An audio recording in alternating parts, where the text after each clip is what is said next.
तो श्रोताओं, पिछली कथा में आपने गंगा माता के अवतरण की कथा को सुने।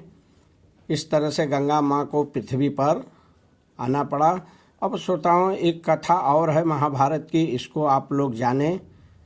एक बार ऐसे भी गंगा माँ पृथ्वी पर आई थी। तो श्रोताओं, यह कथा देवलोक की है।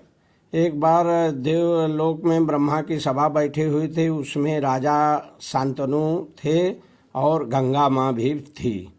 तो श्रोताओं, वो सभा चल रही थी और ये एक दूसरे को टकटकी लगा कर देख रहे थे। गंगा माँ राजा शांतनु की तरफ और राजा शांतनु गंगा माँ की तरफ बहुत देर तक देखते रहे। तो श्रोताओं, इनके भाव को समझकर देवताओं ने इन्हें श्राप दे दिए कि जाओ, तुम दोनों को मृतलोक में जन्म लेना होगा।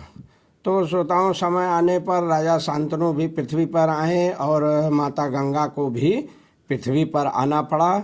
और राजा शांतनु से शर्त के अनुसार गंगा माँ विवाह की हैं।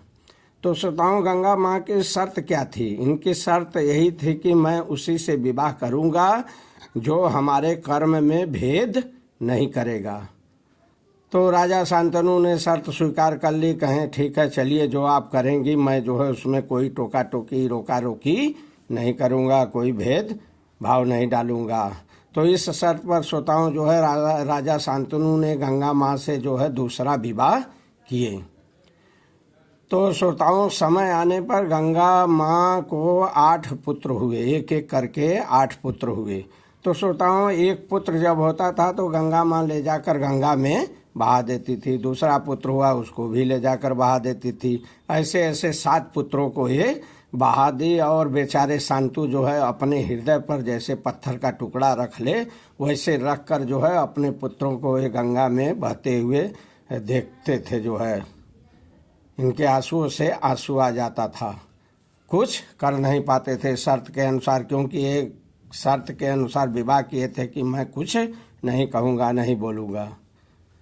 तो श्रोताओं, जब 7 ठो जो है ऐसे गंगा माँ कर चुकी, जब 8वें का नंबर आया, श्रोताओं एक बात ध्यान दीजिएगा, ये 8 जो है कोई साधारण बालक नहीं थे, ये 8 अष्टवसु थे। ये कैसे पृथ्वी पर आ गए, इसकी कथा मैं आपको बताऊंगा अगले वीडियो में। फिलहाल यहाँ गंगा के बारे में आप जान लीजिए, कैसे गंगा माँ पृथ्वी पर आ गई हैं।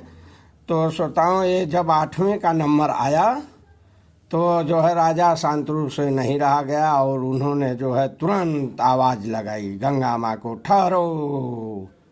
इन्होंने हाथ ऊपर किए और गंगा माँ को रोक दे। गंगा माँ कहीं बस बस बस, इसी का हमें इंतज़ार था। आपने जो है हमारे कर्म में भेद डाल दिया, आपने टोका टोकी कर दिया, हमें रोक दिया, इसलिए अब मैं चली।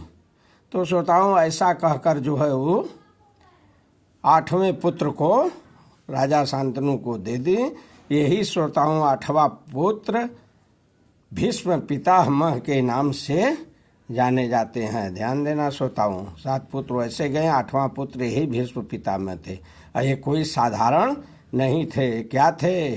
अष्टवसु, 8 लोग ये थे। तो 7 लोग तो ऐसे जल्दी जल्दी चल गए, ये 8वां जो है बच गए हैं। ये क्यों बच गए, ये और वो 7 क्यों जल्दी जल्दी चले गए, क्यों गंगा माँ ऐसा करती थी, इसका वीडियो मैं आपको अगले वीडियो में बताऊंगा। तो श्रोताओं, कहने का मतलब इस तरह से जो है महाभारत की कथा है।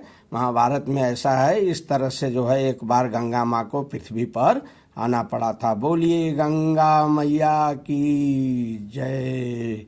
चैनल को सब्सक्राइब कीजिए, शेयर कीजिए, श्रवण कीजिए, क्योंकि श्रवण से ही मुक्ति मिलने वाली है। और यज्ञ योग यज्ञ जब तब दान से कुछ होने वाला नहीं है, क्योंकि ये हो नहीं पाएगा। केवल श्रवण करिए, श्रवण जो है बहुत आसान है।